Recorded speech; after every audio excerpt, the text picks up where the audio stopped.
Hey, good morning, Pete, North Las Vegas. Got my old A2 out of the safe. Now that I have one of my eyes fixed so I can see the front sight post again, figured I'd get it out and do some practice with it. But before I do that, I was going to put it on the back table and just kind of go through it, clean out the bore, check it over, make sure everything's good. Anyway, I thought I'd give you the backstory on this particular rifle. I bought it back in 1989. I was active duty and I was stationed in California. And back in 1989, there was a couple of elected officials called Roberti and Roos out of Los Angeles that managed to get what's called the California assault weapons ban passed. And it was going to take effect on January 1st, 1990. So I kept putting off buying one of these for quite some time. I had 3 kids, a wife, and whatever. Didn't have a whole lot of extra money at the time. So I kept kind of putting it off. Well, they passed this law, and I said, okay, well, now I want one. And so I started calling around San Diego County and trying to find one, and man, everybody was sold out. And I finally found an FFL in a town called Kearney Mesa, just outside of San Diego. And he had 2 of them left. And he just sold the last one that he had behind the counter, but he had 2 of them in the back room. And he said every time he put one out, he said it would sell within about 15, 20 minutes. So I said, oh, it sounds like I got a hold of you just right. I said, can you keep one of those in the back room until I get there?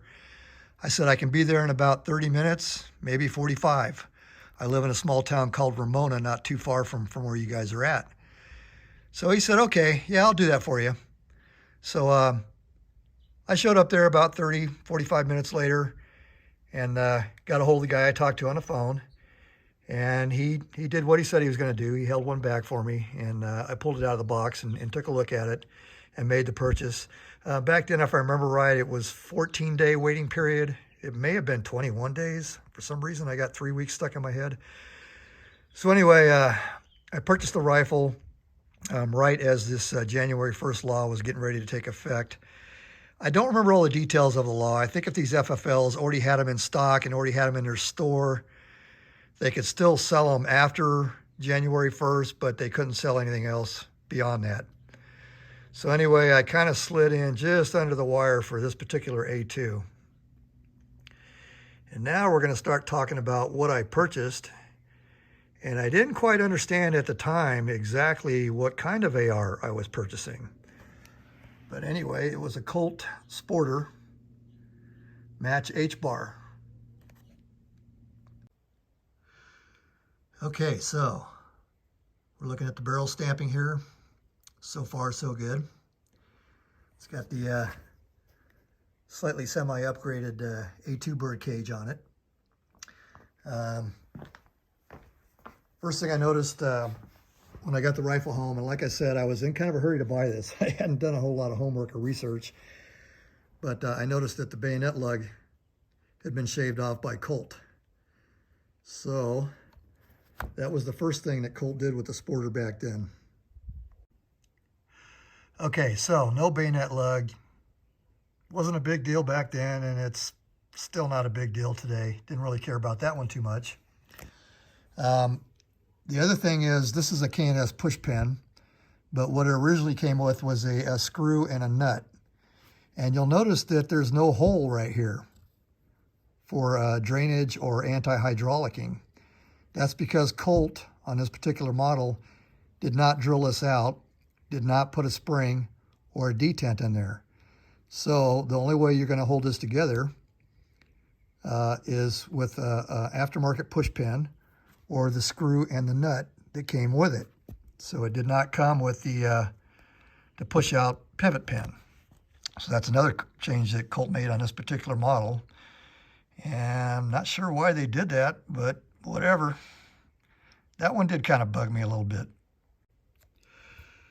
Okay, now this one here is, and I didn't find this one out for quite some time because I think at some point after I'd had the rifle for a couple of years, I was looking for some aftermarket triggers, and one of the things that was going to make it a little bit more difficult, especially back then, was these trigger pins are oversized. These come in at about 0.17. Mil spec is supposed to be 0.154. So I pushed this pin out a little bit, just enough to get a hold of it with a caliper, just to show you on the. But anyway, I got the jaws in there pretty snug, and you can see it comes in right around 6.9-ish on the pin, so that would make the hole about 0.170, so that's about right. So anyway, this is what's called a large pin Colt. All these things I'm kind of pointing out to you right now were only done by Colt back then. A few of the other big names that pop to mind are Olympic Arms, Armalite, and Bushmaster. And the only manufacturer that was doing this kind of stuff to the AR was Colt. Nobody else was doing it. And this was not part of any law or any policy. It's just something that Colt decided to do on their own. And like I said, when I went out to buy my AR, I maybe wasn't quite up to school on some of the differences in the AR manufacturers. And I didn't realize that Colt had done quite a bit of this for a while. Okay, some of you might have also noticed that unlike other ARs made by other manufacturers, you may have noticed this thing right here. And you might have been wondering what that's about if you don't already know. And there's another one on this side. So there was basically 4 different variations of what I'm getting ready to show you. And this particular model here was what I call the full Monty. These are called blind pins. And when Colt first started introducing sear block lowers, there was 1 blind pin. Then they started putting 2 on both sides. And then I'm going to break this rifle in half, and I'll show you what they did on the inside. But in addition to the 2 blind pins to hold the sear block in, they also stuck a vertical roll pin down the center of the sear block. So they wanted to make extra sure that if you were going to try to remove that sear block and put in some type of drop-in full auto sear, that it was going to be a little bit difficult. So we'll break the rifle open now, and then I'll show you what Colt did on the inside of this thing. Okay, so that's the sear block I was talking about. And that's to prevent you from converting this rifle to full auto very easily. And like I said, they stuck these 2 blind pins in on either side of the receiver. And then this hole right here, there's a roll pin that goes down into the bottom of the receiver. So there's 3 ways that they pin that sear block in. And like I said, different models and different variations. One of them just had 1 blind pin. Some of them did not have the roll pin in addition to this. Now later on, before they finally got away from this whole sear block business, they changed the casting on the receiver, and they deleted this, but they left part of the casting in here so that you couldn't put a drop-in auto sear. But this is what they initially did, was they put this in. Okay, so some of you might be saying, well, wow, how does your bolt go back and forth on that thing?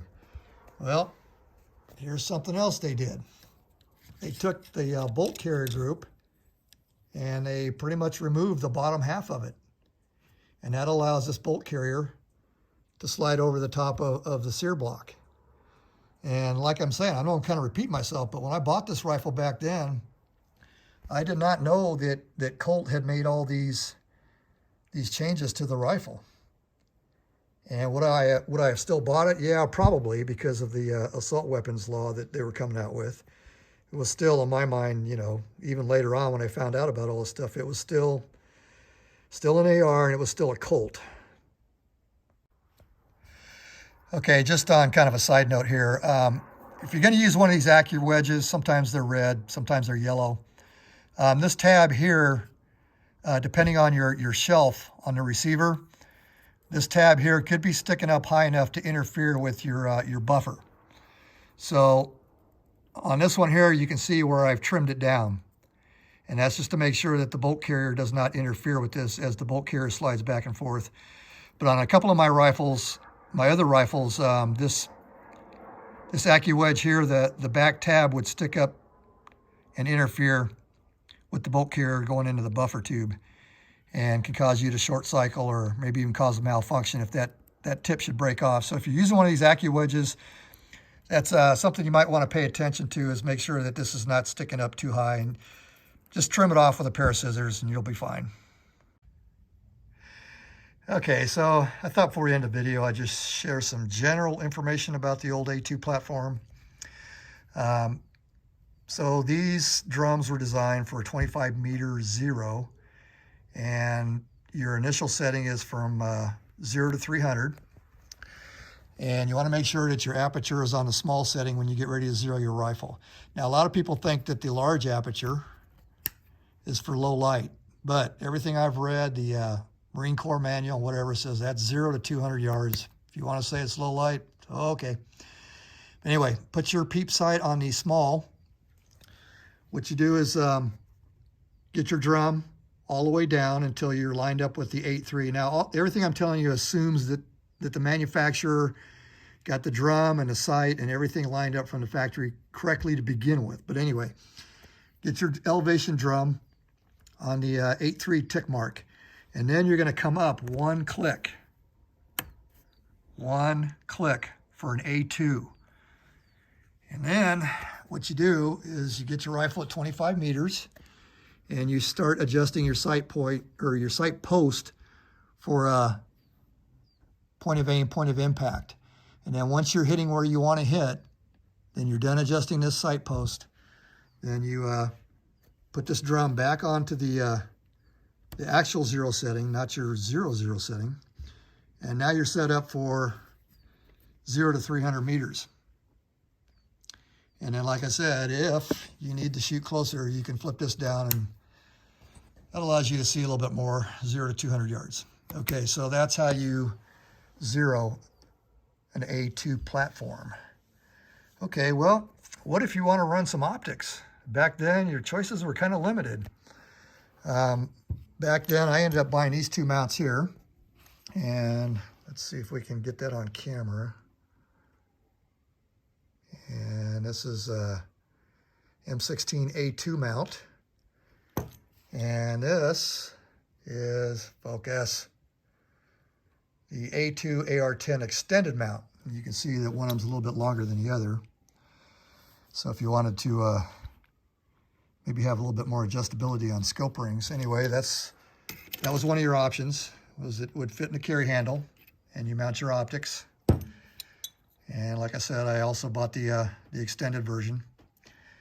And your other option was you get one of these.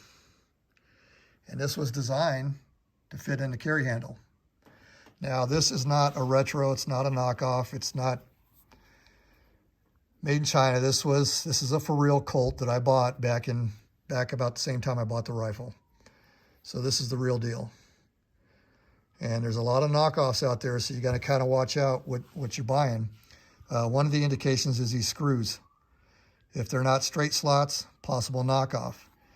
The other issue is on this cap. If it doesn't have a half moon type cartridge cut out for adjusting your elevation and your windage, probably a knockoff. There's some things about the Colt logo. On the knockoffs, this Colt logo is a lot bigger. The trademark, depending on which version you got, may or may not be in the upper right, but if that trademark is down in the lower, it's probably a knockoff. The numbering on the knockoff does not have spaces between it. You see where it says 4x20? If there's no spaces between that and the numbers are bigger, probably a knockoff. There may be some other things that indicate that you have a forgery, but this one here is the original. So I'll kind of just sit on it for a little while so you can look at it. And that way, if you have one of these, maybe you can help, or maybe this will help you make a determination as to if you have a real one or not. And there were some different manufacturers. I don't remember who actually made this one for Colt, but there was 2 or 3 different companies making these for Colt.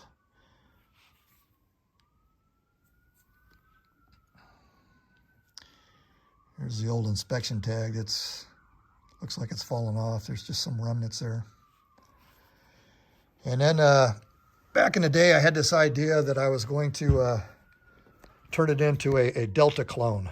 So I went out and bought this rubberized 3x9, and that would sit up here on your arms mounts.